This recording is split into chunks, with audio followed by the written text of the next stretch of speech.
Eu estou aqui com um diploma eleitoral expedido no dia 13 de dezembro de 2016. O presidente da 26ª Junta Eleitoral, no uso das suas atribuições que lhe confere o artigo 215 do Código Eleitoral, da Lei número 4.737, de 15 de julho de 1965, tendo em vista a proclamação dos resultados das eleições de 2 de outubro de 2016, 2 de outubro de 2016, expede o diploma de prefeito municipal de Iabaiara, Ceará, Afonso Tavares Leite, eleito pela coligação Unidos pela Mudança, por ter obtido 2.889 votos preferenciais do total de 5.643 votos válidos, conforme a ata geral das eleições. Milagres, dia 13 de dezembro de 2016, Judson Pereira Espíndola Júnior, juiz eleitoral. Aí você me pergunta assim, e o que é que tem a ver, Janete? Olha, quem mais tem referências, histórias de falar nesse assunto sou eu. E eu deixei para depois das 12h30 para a gente fazer uma reflexão contextual, analógica, filosófica e política. Puf. Ô, Janete, mas tu não tinha prometido, cara, que não ia falar mais sobre isso? Eu não vou falar mais sobre os vereadores que já foram para lá. Agora eu vou dar as cartas na mesa do que está acontecendo na Baiara e para os próximos dias. E pode anotar aí. Pode anotar aí. Eu não sou vidente e nem profeta. Mas isso já aconteceu uma vez aqui em Iabaiara. E a história, ela se repete, meus queridos ouvintes. Pode baixar o tomzão aí do BG, deixa eu ficar aqui refletindo com meus ouvintes. Bota o ouvidinho bem pertinho aqui do rádio. Chegue, venha para perto, venha. Vem aqui para perto do seu radinho. Bota o ouvido. Você vai ver o que é filosofia agora. Olha, meus queridos ouvintes.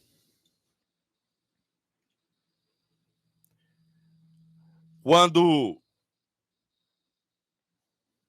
acabou o ano de 2008, e todos vocês sabem que houve uma eleição em 2008 para prefeito, no qual a minha mãe concorria àquelas eleições, a dona Helena do Cartório. Perdemos as eleições e eu fiquei a me perguntar, meu Deus, o que será do futuro de Iabaiara? Dos jovens de Iabaiara?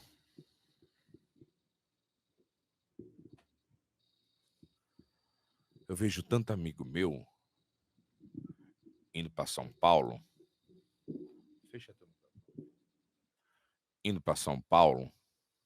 buscar o pão de cada dia, deixando suas esposas, seus familiares. Você sabe muito bem o que é isso aí. Você está escutando e você sabe. Vocês já foram para São Paulo. Sabe como é difícil não ficar na sua terra, porque a sua terra não fornece o pão de cada dia. Ficamos com saudades dos nossos filhos, ficamos com saudades dos nossos pais, das nossas esposas, porque a maioria que vai são homens.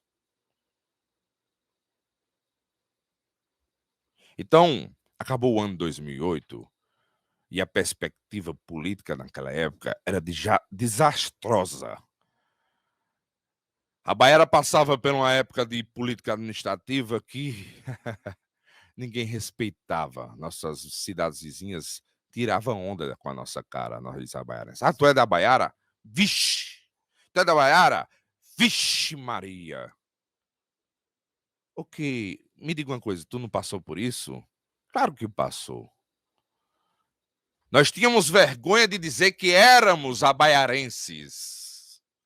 Tínhamos vergonha de dizer que éramos abaiarenses. Você sabe muito bem do que eu estou falando. Então, meus queridos ouvintes, no outro ano, já o 2009, eu sempre gostei de política e sempre gostei de política de renovação, de mudança, de inovação, de evolução de pensamento, de progressão, de propósito, pensando sempre no futuro e não pensando no momento, e não pensando nas próximas eleições, e sim pensando nos próximos 50 anos. E chegou o ano 2009 e eu perguntei à minha mãe: Mãe, a senhora vai concorrer novamente em 2012? Ela disse: Deus me livre. Eu já tive que dar o que dei para a Baiara. É muito complicado, João Neto. Nós temos uma família, eu tenho que tocar meu trabalho, eu tenho que tocar a minha família. Eu vou deixar para vocês que são jovens. Só que não era momento de um jovem ou de uma mulher jovem concorrer àquelas eleições que vinha de 2012, porque o pessoal não tinha coragem de votar numa cara nova. E eu fiquei desesperado. Meu Deus, eu tenho que armar um jogo. Eu procurei um amigo meu chamado Manel Pereira, eu posso falar o nome dele aqui abertamente, porque ele não tem problema se eu disser isso, porque ele fez parte dessa história, e me orgulho de ter um amigo tão honesto, de Deus, de família, que ficou ao meu lado para a gente organizar um grupo. E organizar um grupo naquela época era complicado demais. O pessoal tinha medo, a gente não podia falar sobre política, a gente era perseguido, a gente levava tapas, surras e ameaças de morte se falássemos de política. E eu procurei esse amigo em 2009. Eu perguntei: e aí, cara, o que é que nós vamos fazer? Mãe, não vai mais. João Neto, tem coragem de ir? Eu disse: Deus me livre. Eu não tinha coragem.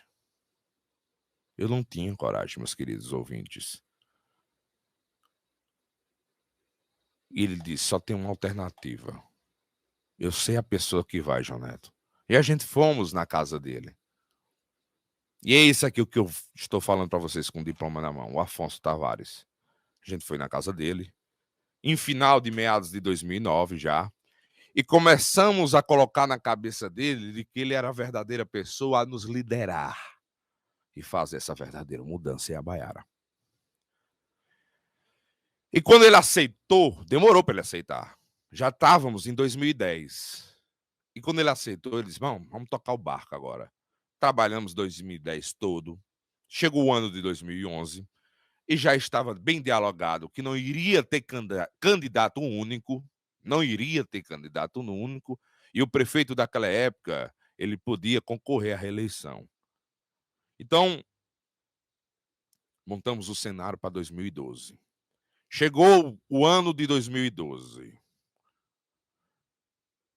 Tu acredita que a gente reuniu um grupinho bem legal, um grupo bem amistoso, que até ajudava financeiramente com a gente, recolhia dinheiro em reuniões, em associações comunitárias para nos dar, para levar a campanha à frente. Porque a gente usava o dinheiro, não era para comprar voto, não, a gente nunca fez isso. A gente usava a grana para transporte, a gente usava para publicações, divulgações, coisas de praxes, e está tudo regularizado dentro do Código Eleitoral. Para você ter uma ideia, em 2012, nós não tínhamos nenhum vice para ser candidato. Aí foi a hora que minha mãe entrou e disse: não, eu vou como vice. Ainda compactuo com a mudança de Iabaiara. Perdemos aquelas eleições de 2012. Perdemos. Chegou o ano de 2013, aí a coisa começou a ficar forte. Empresários começaram a chegar, pessoas revoltadas com o sistema daquela época, sentimos que era momento de libertação e de mudança em Abaiara, e todos começaram a se aproximar. E muitas pessoas vieram, e a gente sentiu que nós não éramos mais um grupinho, e sim uma nação forte já. Estávamos prontos para a guerra. Estávamos com as armas em punho. Estávamos com sangue na boca. Para mudança, claro. Não queríamos briga, queríamos mudança. E resumindo a história, meus queridos ouvintes, chegou o ano de 2016, o ano da mudança, o ano no qual estabelecemos uma coligação chamada Unidos pela Mudança. Ficamos fortes, ficamos mais determinados. E uma coisa particularmente que eu digo para vocês, meus queridos ouvintes, eu tive 3 felicidades no mundo. Uma foi quando a minha filha Maria Helena nasceu. A segunda foi quando a Maitê nasceu, a outra filha minha. E a terceira foi quando a coligação Unidos pela Mudança, liderada pelo Afonso Tavares Leite, venceu aquelas eleições de 2016. Eu nunca gritei tão forte: liberdade ao povo de Abaiara. Eu gritava em todas as ruas da cidade: liberdade ao povo de Abaiara. Abaiara agora está liberta. Muitas pessoas estavam na cidade comemorando. Finalmente. Agora é mudança. Agora é mudança. E realmente estabelecemos uma mudança. Fizemos uma política administrativa diferenciada. Não pude mais ficar no grupo. Nos primeiros 6 meses eu saí. Não vou adentrar o porquê dessa situação, mas saí e comecei a observar. Muitas coisas foram modificadas, muitas coisas foram mudadas. A Baiara realmente está de parabéns. A Baiara realmente está de parabéns. Mas é aí que tá, meus queridos ouvintes. Chega o ano de 2020.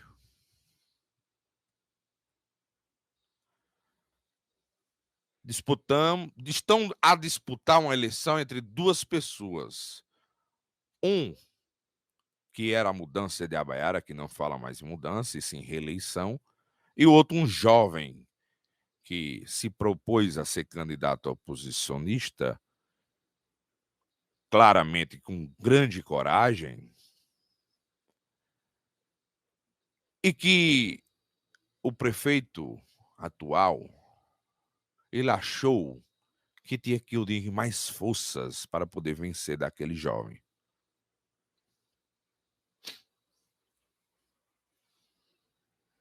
Ele juntou mais forças. Ele aderiu mais forças.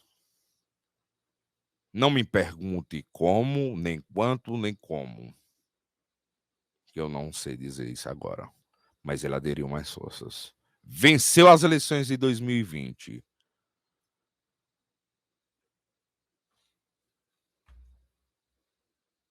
Chega o ano de 2021. Chega o ano de 2021. O prefeito se sente ameaçado por tanta perseguição judicial que está ocorrendo em Abaiara, na prefeitura. Tanta insegurança jurídica que está ocorrendo na prefeitura.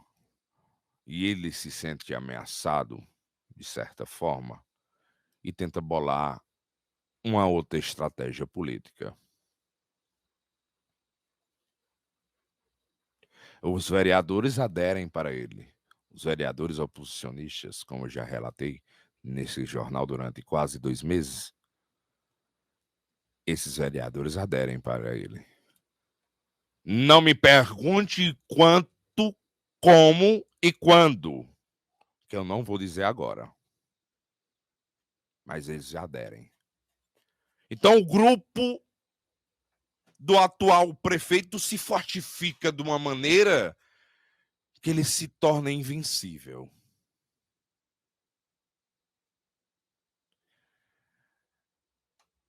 Aí eu me lembro de uma frase que eu convivi com ele mais de 6 anos andando para todo canto, porque eu estava com ele desde 2009, como eu já falei para vocês aqui. E eu me lembro agora de uma frase que ele sempre me dizia, porque quando nós disputamos as eleições de 2012 e as de 2016, nós não tinha nenhum vereador do nosso lado, não. A gente tinha um povo. A gente tinha um povo. E ele dizia assim: eu não preciso de vereador do meu lado, não. Eu preciso é do povo.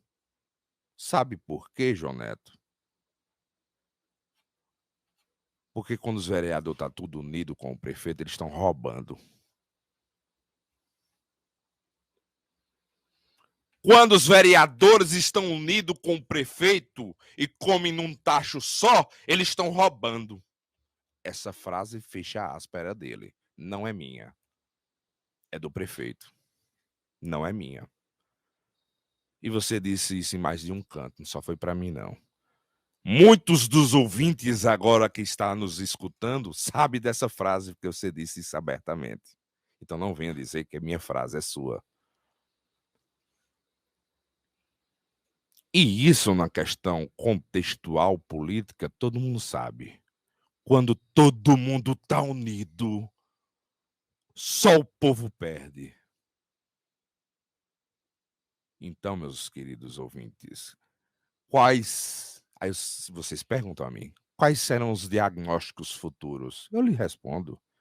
Vem um ano de 2022 aí, não vem? O que eles estão falando é o seguinte: muitos benefícios virão. As águas irão rolar na porta da nossa casa. A gente só coloca o copo para beber. O pão vai chover na nossa horta. Não, Jorge, você está profetizando? Não, estou dizendo que só os benefícios bons virão. É o que eles estão dizendo. Empregos, estruturas físicas, políticas públicas irão crescer na nossa cidade, porque está todo mundo unido agora. As coisas vão vir de boa.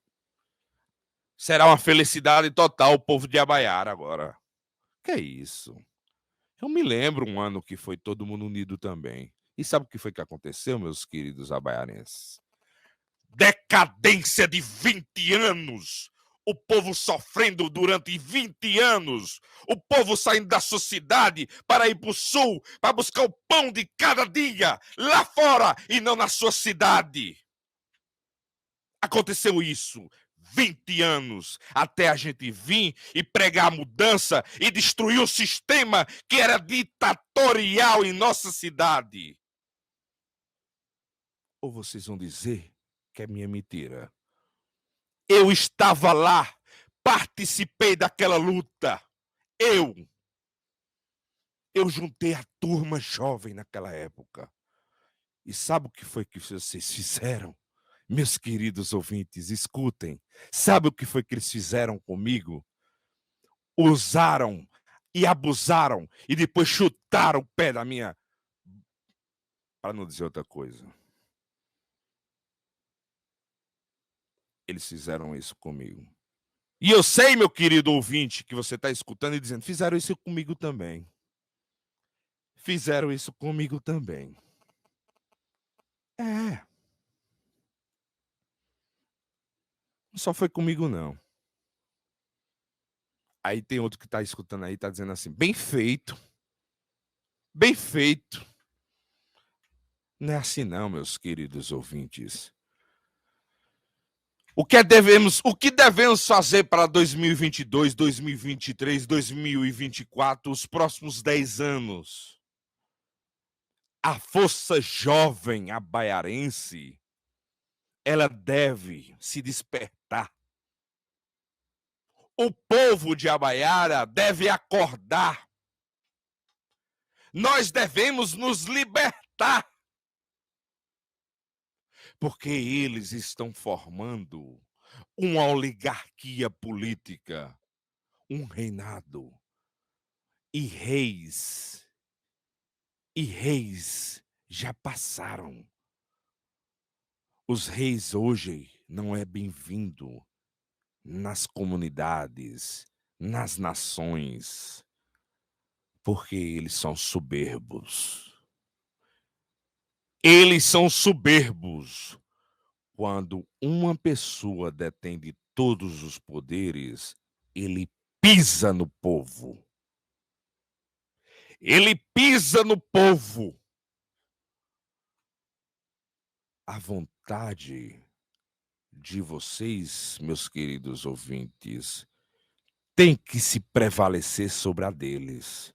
Então, vamos mostrar a eles quem está no comando é o povo de Abaiara e não eles. Eles estão querendo nos enganar. Agora a responsabilidade, anote aí o que eu estou dizendo agora. A responsabilidade que está aí não é do prefeito, não.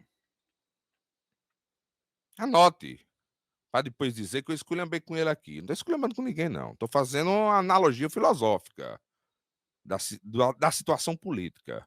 Anote aí. A culpa não é dele, não. Eu sei de quem é a culpa. Viu? É daqueles que são a cúpula que está aí no governo, que experimentou e que não quer mais sair do poder, viu? Porque quando prova-se do mel, não quer deixar mais, porque ele é docinho. Então abram do olho, porque esse jornal, esse jornalista, essa voz que vos fala, é a voz do povo agora. Eu tô do lado do povo. O meu partido é o povo. E o povo tem que se libertar. Chibatei.